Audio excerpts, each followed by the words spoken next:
There are three most important days in your life. The first is the day you were born. The second is the day you find out why you were born. And the third is when you make up your mind to live to the fullness of your purpose or to the reason why you were born. Welcome once more to this session where we discuss topics that cut across purpose, impact, legacy, personal development, day-to-day growth strategies, just to help you live a more fulfilling life and become a better person day by day. Today's session is a little different. Not just having a teaching session and teaching in point form, but we are having a question and answer session. And I have with me today Miss Daisy. Welcome, Miss Daisy. Thank you so much, Lady Risa. I'm so excited to be here on today's teaching and answer session. Being that I've attended your purpose discovery class, which was so impactful to me, I have a lot of questions here, and I believe it's going to resonate with that of the viewers. It's going to help us to find more clarity on what purpose is. Without wasting so much time, I'm going to be going down to our first question of the day. Okay. Being that from how you've been, from your courses in our purpose discovery class, you look like somebody who has gained so much clarity when it concerns purpose. You talk with so much clarity. So I have been meaning to ask, when was the first time when you began to know that this particular thing, I was created for this particular thing, I was created for this particular purpose? Okay. Knowledge that I've gained in the field recently has made me to understand that even when I didn't know that anything exists as purpose, I had some clues. I can remember far back when I was in secondary school, I'm the kind of person that, secondary school, I'm the kind of person that will want to just, write in a way that I can show someone, and I like to just teach people. I've always felt like there's something about me that is connecting to just teaching people and helping people understand stuff. I can remember this day, I think that was from 3 or so, I had this particular friend, the same students in class, would always come to me after a class for me to explain to her what the teacher was actually saying. So I was growing up in that path, and I think when I got to the university, I began to ask a lot of questions.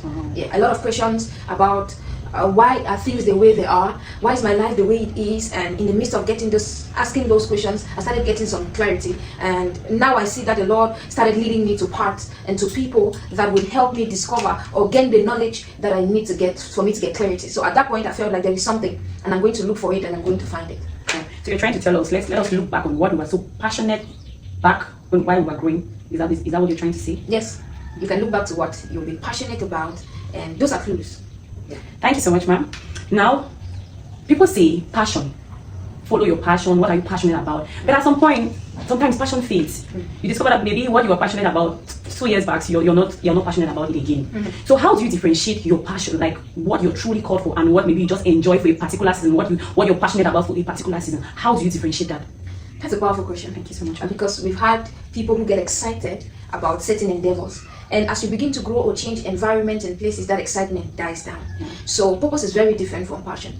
Purpose comes with a strong inner conviction and assurance from God that that's exactly what you have to do. The approach may change in different seasons, but the core of that purpose is still with you. What makes purpose stronger than passion is that purpose is in your spirit. Wow. But passion could be linked to your emotions and desires for the moment.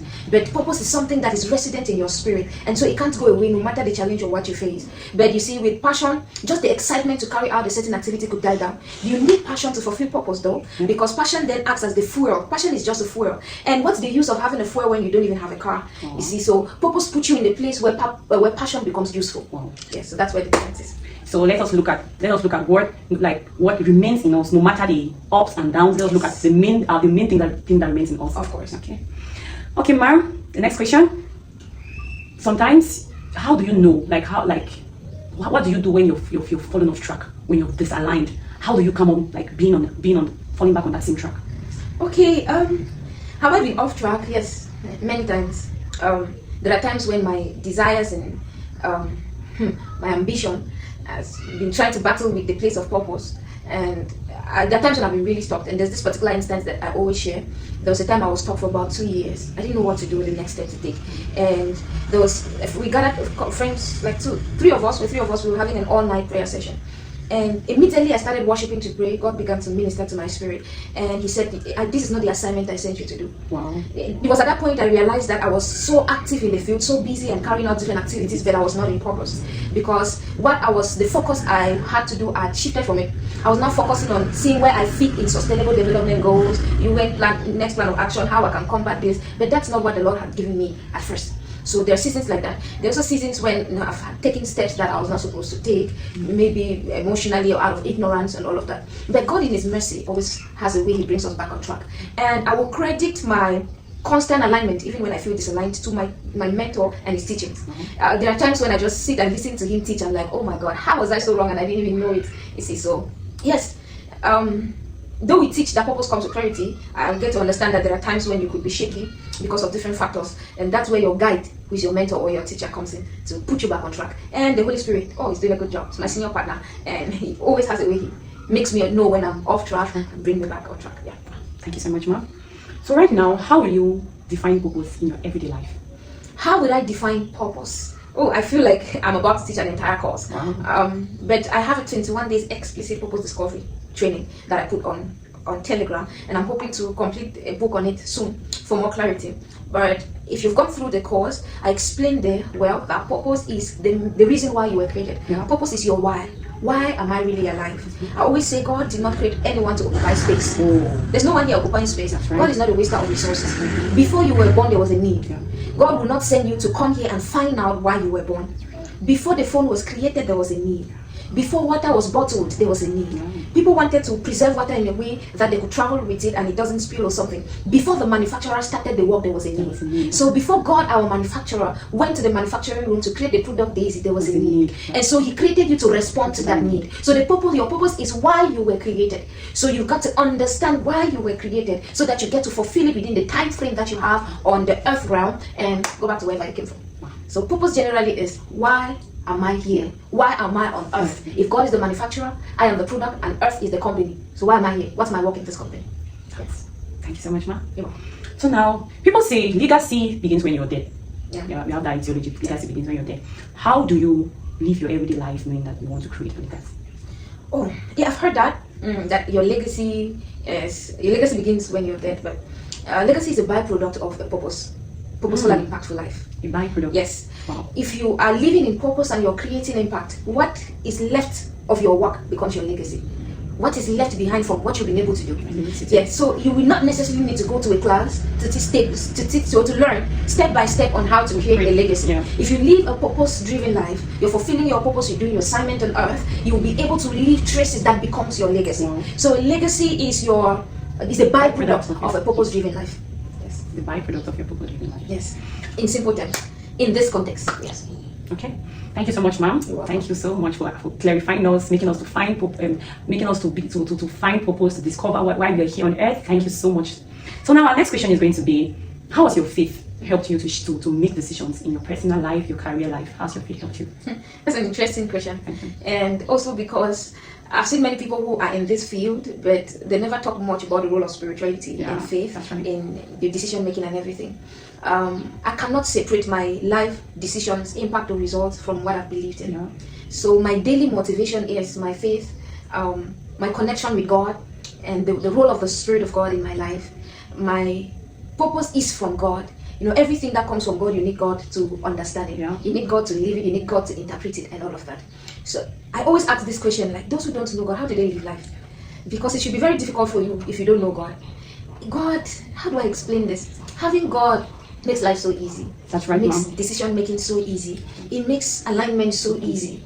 Makes clarity so easy. I mean, you know the place of God in your life, like I do. I'm not saying that I've had it all, but God has really been my author. Yeah. Constantly showing me what to do. I know sometimes I don't understand what God is doing in the present.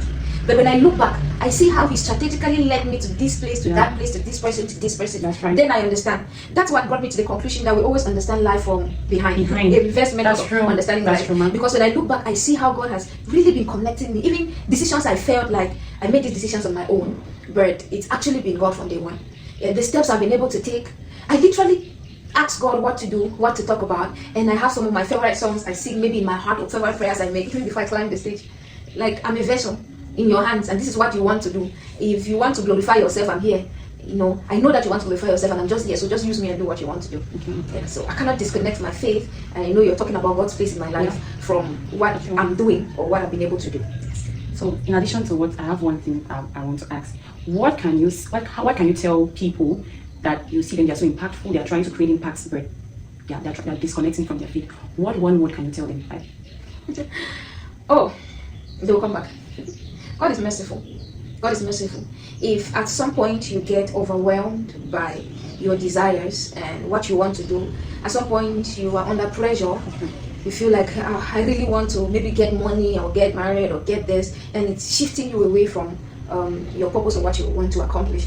I mean, with the right guidance and God's intervention, He can always bring you back, and God will always find a way to bring you back. Yes. Thank you so much, ma'am. Now, I know that there are times you know your purpose. You know, this is what I'm called to do. Like this is what Lady Risa has to do. This is how I have to do it. But in time, I know that there are seasons might come. Like you begin to question God, and you're asking God, are you even sure I'm called to do this? Like your conviction is being tested. Yes. In those moments, how do you have a conversation with God? Like because in our Christian we always think like, okay, praying, you need to be so spiritual, but there are times you just want to discuss with God. You just want him like, God, how do you do it? Okay, I was talking with someone 2 days ago, and I think I mentioned this. There's nobody who steps out there with 100% clarity. Wow. Yes. This is a journey of I perish. We're not really sure of how it's going to be, but that's why it's called faith. Sometimes, though we speak confidently about the path, but you still have